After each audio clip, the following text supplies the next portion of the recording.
오늘도 주님을 사랑하여서 주의 몸된 교회를 사랑하여서 새벽을 깨우며 기도 자리에 나오신 모든 대항의 가족들을 환영하고 축복합니다. 사랑과 은혜가 풍성하신 하나님 아버지, 메마른 우리 심령에 성령의 담비를 내려주시고 생명의 대로를 여시니 참으로 감사드립니다.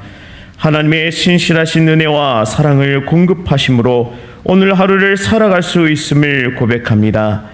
하나님과 함께 믿음의 길을 동행하는 모든 대항의 가족들 되게 하옵소서.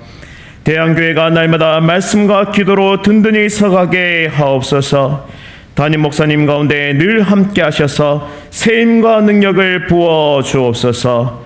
성령 하나님의 충만하신 역사가 함께 하옵소서. 원로 목사님과 사모님의 건강 지켜주시고 날마다 하나님의 은혜와 사랑이 넘치게 하옵소서. 모든 중직자들과 대항의 모든 가족들에게 복을 내려주시고 형통한 삶을 살아가게 하옵소서.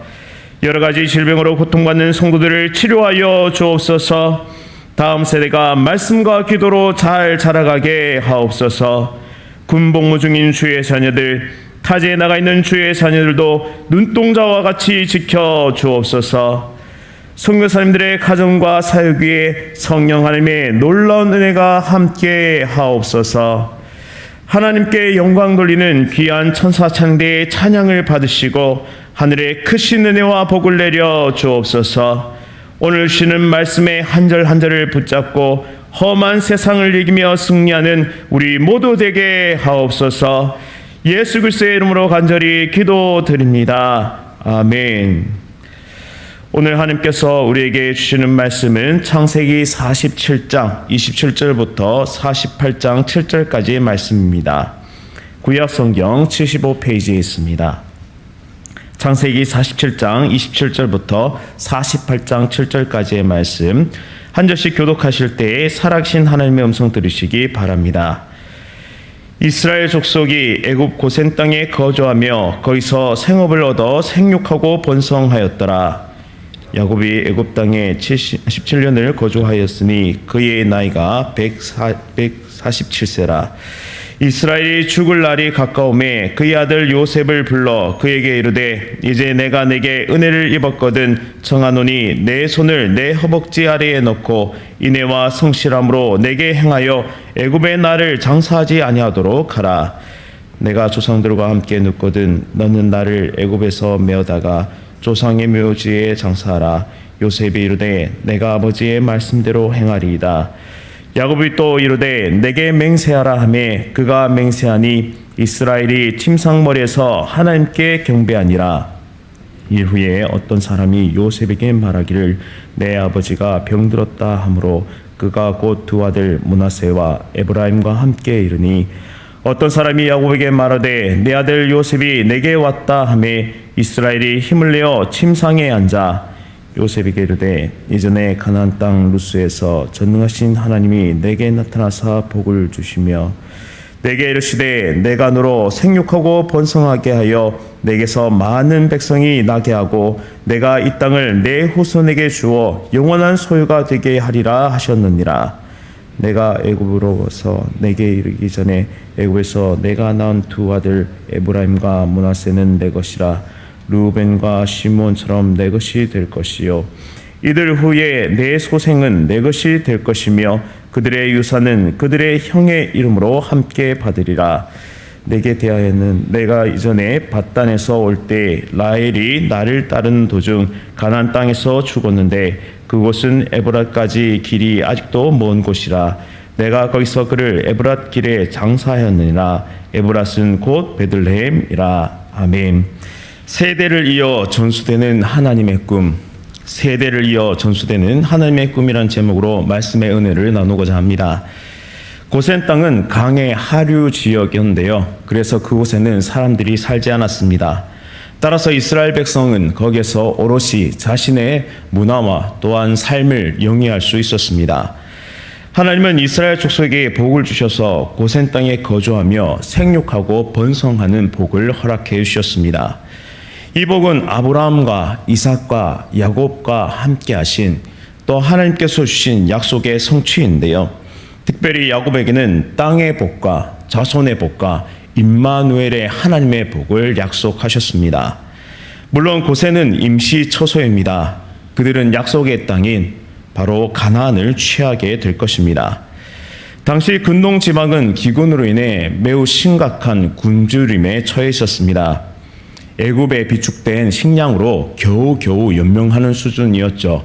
그러니 번성하고는 굉장히 먼 그런 삶을 살아가고 있었습니다. 하지만 이스라엘 사람들은 이 번성의 복을 누리고 있었습니다. 이는 하나님께서 요셉에게 하나님의 꿈을 주셨고 또 요셉을 통해서 이 꿈을 이루셨기 때문입니다. 야곱은 애굽에서 17년을 지내게 되는데요. 그의 나이는 이제 147세가 됩니다. 이 땅에서의 삶이 얼마 남지 않았다는 사실을 깨달은 야곱은 자신의 장래를 준비해야 할 필요성을 느끼게 됩니다. 그래서 요셉을 불렀고 요셉에게 이렇게 말합니다. 이제 내가 내게 은혜를 입었거든. 근데 이 표현, 은혜를 입었다는 표현은 낮은 자가 높은 자에게 자비를 구할 때 쓰는 표현입니다. 야곱은 아버지이지만 아들인 요셉이 애굽의 통치자인 것을 존중하면서 이야기하고 있는 것입니다. 이어서 요셉의 손을 자기 허벅지 아래에 놓고 맹세하라고 말합니다. 고대 근동 지방에는 상대방의 허벅지에 손을 놓고 맹세하는 그런 풍습이 있었는데요. 이 서약은 반드시 지켜져야만 했습니다. 야곱은 요셉에게 인애와 성실함으로 약속을 지켜주기를 당부합니다. 인애와 성실은 하나님의 속성으로서 그 하나님의 신실함과 같이 하나님께서 신실하게 약속을 지키시듯이 약속을 꼭 지켜달라고 그렇게 당부하고 있습니다. 야곱은 무엇을 원했을까요? 30절 말씀에 자신이 죽거든 자기 시신을 애굽에 장사하지 말고 조상의 묘지에 장사해 달라고 당부합니다. 야곱은 왜 이런 부탁을 했을까요? 그것은 바로 하나님의 백성으로서의 정체성을 가지고 있었기 때문입니다. 지금 애굽은 나그네 인생에 있어서 잠시 동안 머무르는 곳입니다. 진정한 본향은 약속의 땅 가나안입니다. 할아버지와 아버지가 묻힌 그곳에 자신을 장사 지내 달라는 것이죠. 살아서는 고향에 갈 수는 없지만 죽어서라도 고향에 묻히기를 원했습니다. 야곱은 애굽에 살면서도 마음은 언제나 약속의 땅을 향하고 있었습니다. 하나님의 약속이 있는 땅, 반드시 돌아가야만 하는 땅, 또 돌아가게 하실 그 땅을 죽음을 목전에 둔 야곱은 바라보고 있었습니다. 우리는 여기서 중요한 것을 깨닫습니다. 우리도 나그네 인생을 살고 있습니다. 그리고 우리의 육체의 장막의 집은 점차 쇠하여질 것입니다. 결국에는 이 육체의 장막의 집은 무너질 것이고 죽음을 맞이하게 될 것입니다. 이것은 예외가 없습니다. 비록 이 땅을 살고 있지만 우리의 마음 속에는 본향을 향한 그 시선, 하나님을 향한 시선을 가지고 살아야 함을 우리는 발견할 수 있습니다. 믿음의 선배님들이 바라보면서 걸어갔던 그 길을 우리도 믿음의 길을 한 발끔, 한 걸음씩, 한 발자국, 한 걸음씩 우리는 걸어가야 하는 것입니다. 본향을 삼아하는 삶은 무엇이 중요하고 무엇이 덜 중요한지를 분명하게 깨닫게 합니다. 나그네 인생이라는 사실을 인식하고 살아가는 사람들이야말로 무엇을 내 인생 가운데 가져가야 하고 무엇을 내려놓아야 할지를 아는 지혜를 얻게 됩니다. 제가 청년 시절에 배낭을 짊어매고 선교 여행을 떠났을 때 경험했던 것인데요. 한 선교사님으로부터 이런 고백을 들은 적이 있습니다. 자신의 가정은 캐리어 2개가 전부라고 얘기하셨습니다. 하나는 자신의 짐이고 하나는 아내의 짐입니다. 이 2개가 전부라고. 언제든 성령 하나님께서 명령하시면 자리를 옮겨야 하기 때문에 결코 짐을 늘리지 않는다고 저에게 말씀하셨습니다. 어디엔가 안주할까 봐 모든 짐을 이 캐리어 하나에 다 담았노라. 자신만의 작은 기준을 세웠노라고 저에게 고백하셨습니다. 저는 여기에 큰 은혜를 얻었던 기억이 있습니다. 야곱은 지금 죽음을 목전에 앞두고 하나님의 약속을 바라보고 있습니다. 하나님께서 이루실 약속의 땅을 바라보면서 인생에 있어서 가져가야 할 것, 가장 중요한 것이 무엇인지를 그는 깨닫고 있었습니다. 사랑하는 대향의 가족 여러분, 우리도 하나님의 말씀, 가장 소중한 이 하나님의 약속을 붙들고 살아갈 수 있기를 원합니다. 우리의 본향은 이 땅이 아닙니다. 우리의 본향은 하나님의 나라입니다. 그렇게 내게 주신 모든 자원과 내게 주신 모든 시간과 내게 주신 모든 삶의 여정을 통해 영혼을 살리는 삶, 영원히 빛날 그 영혼을 살리는 삶을 모두가 살아갈 수 있기를 간절히 원합니다. 이제 요셉은 아버지의 말씀대로 반드시 이행하겠노라고 엄중하게 서약합니다. 31절에 야곱의 이름이 다시 한번 이스라엘로 바뀌는 그런 모습을 볼 수 있는데요.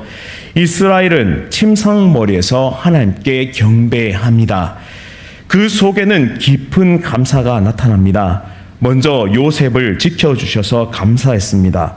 또 요셉이 훌륭하게 자라서 자신의 가정뿐만 아니라 온 이스라엘을 기근에서 생존하도록 하였고, 더 나아가 애국과 여러 민족을 살리는 일에 쓰임 받았음에 바로 야곱은, 이스라엘은 하나님께 감사하며 경배하며 예배하고 있습니다. 또 하나님의 약속이 성취되고 그리고 그것이 진행되고 있음을 야곱은 영적인 눈으로 보고 있는 것입니다. 고센 땅에서 생육하고 번성하는 자손들을 보았습니다. 그리고 지금은 아니지만 언젠가 약속의 땅에 묻힐 수 있음에, 또한 약속의 땅에서 하나님께서 이루실 놀라운 약속의 성취를 그는 믿음의 눈으로 목도하고 있는 것입니다. 야곱은 조상들의 길을 따라 죽게 될 것입니다. 그러나 하나님의 꿈은 자자손손 이어질 것입니다. 인간의 유한함의 이 한계를 하나님은 시공을 뛰어넘어서 초월하여서 그 약속을 이루실 것입니다. 야곱은 전능하신 하나님을 지금 영적인 눈으로 바라보고 있는 것이죠. 우리에게도 이런 영적인 눈이 필요합니다. 할아버지와 함께 하셨던 그 하나님이, 그 아버지와 함께 하셨던 그 하나님이, 아들과 함께 하셨던 그 하나님이, 그리고 손자와 함께 하셨던 그 하나님이 대대손손 이어지는 그 하나님의 꿈은 반드시 성취될 것이고, 그 믿음을 가지고 달려가는 수많은 자손들을 통해 온 땅에 복음이 편만하게 전해질 것입니다. 이제 장면은 바뀌고 어떤 사람이 요셉에게 말합니다. 내 아버지가 병들었다. 이제 아버지의 임종이 멀지 않았습니다. 요셉은 급히 두 아들을 데리고 아버지께로 향합니다. 야곱은 이제 시력을 거의 상실했던 것 같습니다. 따라서 어떤 사람이 야곱에게 요셉이 왔다고 설명해 줍니다. 이 이야기를 듣고 마지막 힘을 내어서 침상에 앉았습니다. 그리고 자신의 과거를 회상합니다. 하나님을 만났고 자신에게 주신 복을 요셉에게 다시 한번 상기시켜 줍니다. 그러고는 요셉의 두 아들을 자신의 아들로 입적시키게 되는데요. 야곱은 믿음과 신앙이 아들과 손자들에게 그렇게 전수되기를 간절히 원했습니다. 애굽 땅에서 낳던 두 손자가 결코 애굽에 머물지 않고 약속의 땅을 향해 나아가기를 원하는 마음으로 그 두 손자를 자신의 아들로 입적하게 됩니다. 자손에게 물려줄 가장 큰 유업은 자신과 함께 하셨던 그 하나님을, 그리고 믿음과 신앙임을, 그것이 가장 가치 있는 것임을 야곱은 깨달았습니다. 우리는 오늘 말씀을 통해 하나님의 꿈이 한 개인의 인생의 종말과 함께 끝나지 않음을 발견하게 됩니다. 위대한 믿음의 조상이었던 아브라함, 이삭, 야곱, 그리고 요셉도 끝끝내는 죽음에 이르고 이 세상을 떠납니다. 그러나 하나님께서 주신 꿈과 약속은 생생하게 살아있어서 역사의 장구한 흐름 속에서도 여전히 펄펄 뛰고 있음을 우리는 발견할 수 있습니다. 여전히 우리 앞에는 고난이 있습니다. 그리고 역경이 있습니다. 그리고 사랑하는 우리의 신앙의 선배님들은 그 역경과 고난을 뛰어넘어서 지금까지 달려오셨습니다. 그러나 우리를 향하신 신실한 사랑은 지금도 역사하고 계시며 세대를 이어서 그 역사하심은 지속될 것입니다. 언제까지요? 주님이 다시 오시는 그날까지 말입니다. 모든 민족과 열방이 하나님께 찬양하며 예배하는 그날, 그리고 우리가 부활의 은혜를 입고 하나님과 영원히 살아갈 그날이 올 것입니다. 또한 요한계시록 22장 5절에 이렇게 말씀하고 계십니다. 다시 밤이 없겠고 등불과 햇빛이 쓸데없으니 이는 주 하나님이 저희에게 빛이심이라. 저희가 세세토록 왕노릇하리로다. 아멘. 하나님께서 이루실 이 놀라운 약속의 성취를 우리는 바라보면서, 그 하나님의 나라를 바라보면서 우리 앞에 놓인 모든 시련과 어려움을 뛰어넘어 믿음의 길을 달려가는 그런 거룩한 순례자들이 다 되시기를 간절히 바랍니다. 또한 오늘 하루 힘차게 달려가면서 하나님께서 주신 이 꿈이 우리의 다음 세대들에게 전달될 수 있도록 기도하면서, 또한 하나님 앞에 온전히 쓰임받는 저와 여러분들 다 되시기를 간절히 바랍니다. 말씀을 기억하면서 기도하도록 하겠습니다. 사랑과 은혜가 풍성하신 하나님 아버지, 우리의 삶이 나그네 인생님을 깨닫게 하시니 참 감사드립니다. 영원한 것과 영원하지 않은 것을 구별할 수 있는 지혜를 허락하여 주옵소서. 소유해야 할 것과 버려야 할 것을 선택할 수 있는 지혜를 허락하여 주옵소서. 신실한 하나님의 약속을 바라보며 순례의 길을 잘 걸어가게 하옵소서.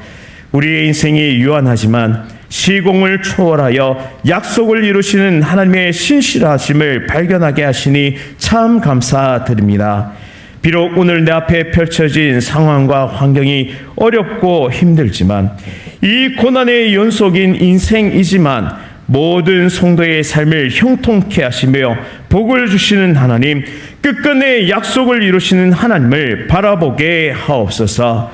특별히 다음 세대 우리의 자녀들이 신앙의 유산을 잘 이어받을 수 있도록 부모 세대가 끝까지 하나님 나라를 바라보게 하옵소서. 약속의 말씀을 굳세게 붙들고 어려움을 돌파하는 신앙의 실물 교육을 감당하게 하옵소서. 내 힘으로는 불가능합니다. 그렇게 하나님께의 능력과 힘과 지혜를 구하오니 간구하는 모든 대항의 가족들에게, 정말 그 부모들에게, 우리들에게 풍성하게 내려 주옵소서. 오늘부터 시작되는 청령대학부 수련회 가운데 은혜 내려주시고, 또한 수련회가 진행 가운데 있는 중고등부 지체들에게 예수 그리스도를 인격적으로 만나는 그런 귀한 겨울 수련회가 될 수 있도록 복을 내려 주옵소서. 하루도 하나님의 손에 나의 삶을 맡겨 드리오니 기쁘게 받아주시고, 영혼 구원의 사명, 복음 전도자의 사명을 잘 감당하는 모두의 삶이 되게 하옵소서. 예수 그리스도의 이름으로 간절히 기도드립니다. 아멘. 주님 가르쳐 주신 주기도 하신 후에 주신 말씀 붙잡고 계속 기도하며 자유하도록 하겠습니다. 하늘에 계신 우리 아버지여, 이름이 거룩히 여김을 받으시오며 나라가 임하시오며 뜻이 하늘에서 이루어진 것 같이 땅에서도 이루어지이다. 오늘 우리에게 일용할 양식을 주시옵고, 우리가 우리에게 죄 지은 자를 사하여 준 것 같이 우리 죄를 사하여 주시옵고, 우리를 시험에 들게 하지 마시옵고 다만 악에서 구하시옵소서. 나라와 권세와 영광이 아버지께 영원히 있사옵나이다. 아멘.